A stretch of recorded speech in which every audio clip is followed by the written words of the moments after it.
Salam sejahtera, terima kasih karena bersama dengan saya di Nazaling Unity Channel. Selepas 30 tahun, akhirnya kapsul massa yang ditanam oleh Perdana Menteri pada waktu itu yaitu Tun Mahathir akhirnya disolongkar dibuka. Namun mengejutkan, saya kongsikan dengan Anda apa sebenarnya yang ada di dalam kapsul massa tersebut. Ada netizen yang menyebut bangga dengan kapsul massa tersebut. Ada juga netizen yang menyebut apa yang ada dalam kapsul massa itu semuanya macam tidak berguna. Ada juga yang mengatakan ianya seperti hanya unboxing membeli barang di Shopee. Dan ada juga yang kata nilainya betul-betul tidak memadai untuk ditunggu. Apa pula pendapat Anda tentang unboxing kapsul massa oleh Tun Mahathir Mohamad? Malangnya, barang yang ada dalam kapsul massa itu benar-benar mengecewakan ramai pihak. Sebelum kita teruskan ulasan ini, jangan lupa bagi mereka yang ada gout, kencing manis, tinggi darah, tekan butang produk yang dalam video ini dan Anda beli karena ianya adalah produk yang sangat mujarab. Harganya murah dan terbukti berkesan. Saudara, kata Mudalib Uthman, kapsul massa dah macam unboxing tak menjadi. Saya tonton siaran langsung kapsul massa Menara Kuala Lumpur yang dibuka semalam dan terus rasa kosong. 30 tahun kita tunggu untuk tengok pamflet, brosur, kad jemputan, gambar rasmi dan pen mata kristal. Rupa-rupanya saudara-saudara sekalian, dalam kapsul massa tersebut hanya diisi barang-barang seperti pamflet yang memiliki muka Mahathir, seakan-akan merasmikan bangunan tertentu, browser, kad jemputan, gambar rasmi, dan pen mata kristal. Ada yang bertanya-tanya, apa nilai pamflet tersebut, browser tersebut, kad jemputan, gambar rasmi, dan pen mata kristal itu? Tiada benda lainkah yang lebih bernilai yang boleh dimasukkan di dalam kristal kapsul ataupun kapsul massa itu? Ada juga netizen yang menyindir kapsul massa itu dengan mengatakan lebih baik masukkan toyol di dalam kapsul massa itu lebih bermakna, kata mereka. Berbanding dengan pamflet, brosur, kad jemputan, gambar rasmi, dan pen mata kristal yang dimasukkan dalam kapsul massa itu. Ada yang cakap, bagus tangkap toyol, masukkan di dalam. Entahlah. Maaf cakaplah, kata beliau. Ini bukan kapsul massa. Ini macam isi laci meja Syafiq Halim. Kaut-kaut semua, sumbat masuk dalam tong logam dan tanam. Kapsul massa sepatutnya jadi jendela emosi dan sejarah, bukan katalog promosi. Saya beri contoh kapsul massa tempat lain. Nomor 1, kapsul massa MIT di USA.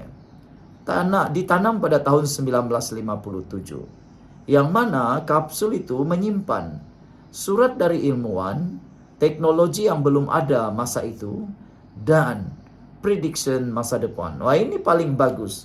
Saya setuju kalau kapsul massa yang ditanam pada masa akan datang ataupun yang ditanam 30 tahun lalu ini menyimpan barang-barang seperti ini yang bernilai, yaitu surat dari ilmuwan, nasihat kepada kita semua, generasi muda, teknologi yang belum ada pada masa itu, yang diramal akan ada 30 tahun lagi, dan paling penting, ramalan masa depan yang dijangka berlaku pada 30 tahun akan datang. Malangnya, apa yang tersimpan entah apa-apa. Nomor 2, Oglethorpe University Times Capsule di Georgia, USA, menanam kapsul 1936 dan akan dibuka pada tahun 8113. Wah, yang hangpa tak salah baca. Ya, hangpa tak salah baca, kata penulis ini. Tahun 8113. Maknanya lebih kurang 7.000 tahun lagi barulah kapsul massa yang dibuat oleh University Times Capsule ini dibuka. Ini barulah kapsul time capsule. Betul, ini barulah kata netizen. Ada dimasukkan di dalam kapsul itu, ada mikrofilm, karya sastra, makanan dalam tin, surat dari penulis besar. Ini barulah hebat. Barulah dapat kita bangga kalau dibaca pada waktu itu. Dan contoh yang ketiga, Westinghouse Time Capsule yang ditanam pada tahun 1939 menyimpan kain nelon, berita harian, biji benih, film, surat anak-anak kepada manusia masa depan. Di Malaysia, apa yang ada? Letak kad kawin dan katalog bangunan. Aduh, memalukan, kata netizen. Satu lagi, saya rasa tempo 30 tahun itu terlalu singkat. Sepatutnya tambah lagi 50 tahun atau korek lagi selepas 100 tahun. Barulah dipanggil kapsul massa. Lebih penting lagi, tunggu sampai semua yang tanam kapsul itu dah mati. Baru betul rasa sentimental dan penuh makna. Bukannya orang yang tanam, dia juga yang buka. Itu bukan kapsul massa. Itu adalah kenang-kenangan saja. Kenang-kenangan, kenapa? Contohnya begini, kamu ambil sebuah album, simpan 10 tahun, dan jangka Anda masih hidup, buka. Itu namanya kenang-kenangan, bukan kapsul massa. Kalau nak tahu kapsul massa macam mana, tiru yang macam ni, yang University Oglet Torpe buat ini. Yaitu tanam pada tahun 1936, buka pada tahun 8113. Saya pun tak tahu kenapa mereka pilih 8113 itu. Adakah mereka masih hidup? Tentulah semua orang sudah mati. Dan kita pun tak tahu lagi bumi ini masih ada atau tidak, wujud lagi pada itu satu. Dan kalau wujud pun tak tahulah macam mana bentuknya manusia, teknologi pada waktu itu. Dan itulah yang dikatakan kapsul massa. Sekarang kau tengok ia macam konten unboxing yang tak menjadi. Yang haram tak berbaloi, tunggu 3 dekad.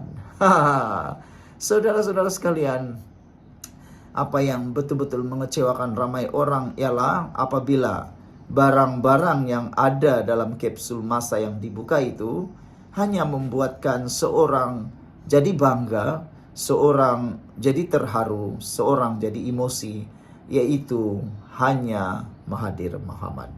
Yang lain hanya tercakap begini, itu sajakah yang di dalamnya? Bagaimana pula pendapat Anda? Sekian untuk kali ini, jangan lupa tinggalkan komen Anda.